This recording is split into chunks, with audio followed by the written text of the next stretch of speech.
آج کا سوال یہ ہے کہ ایک شخص بینک اور سود پہ قرض لینے والے کے درمیان معاہدہ کرواتا ہے، ان کی ڈیل کرواتا ہے اور اس میں جو بھی قانونی کارروائیاں ہوتی ہیں اسے کمپلیٹ کرواتا ہے، تو کیا ایسی صورت میں یہ شخص گناہگار ہوگا کہ نہیں؟ شریعت اسلامی اس حوالے سے کیا فرماتی ہے؟ تو یاد رکھیے، جس طرح دین اسلام کے اندر سودی لین دین، سود کا لینا اور دینا یہ ناجائز و گناہ ہے، اسی طرح اس سودی معاہدے کا گواہ بننا بھی ناجائز و گناہ ہے۔ نیز اس سود کے معاملے میں جو بھی براہ راست اس کا معاون و مددگار ہوگا وہ اس جرم میں شامل قرار دیا جائے گا،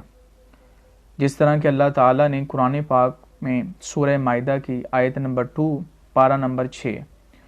اللہ تعالیٰ نے ارشاد فرمایا وَتَعَاوَنُوا عَلَى الْبِرِّ وَالتَّقْوَى وَلَا تَعَاوَنُوا عَلَى الْإِثْمِ وَالْعُدْوَانِ، فرمایا کہ نیکی اور بھلائی کے کاموں میں ایک دوسرے کی مدد کرو اور گناہ اور زیادتی کے کاموں میں ایک دوسرے کی مدد نہ کرو۔ تو قرآن پاک میں اللہ تعالیٰ نے صراحتاً گناہ والے کام کے معاون اور مددگار بننے سے منع فرما دیا۔ اسی طرح صحیح مسلم کی روایت ہے، اس روایت کے راوی حضرت جابر رضی اللہ تعالی عنہ ہیں۔ آپ فرماتے کہ نبی کریم صلی اللہ علیہ وآلہ وسلم نے سود لینے والے پہ،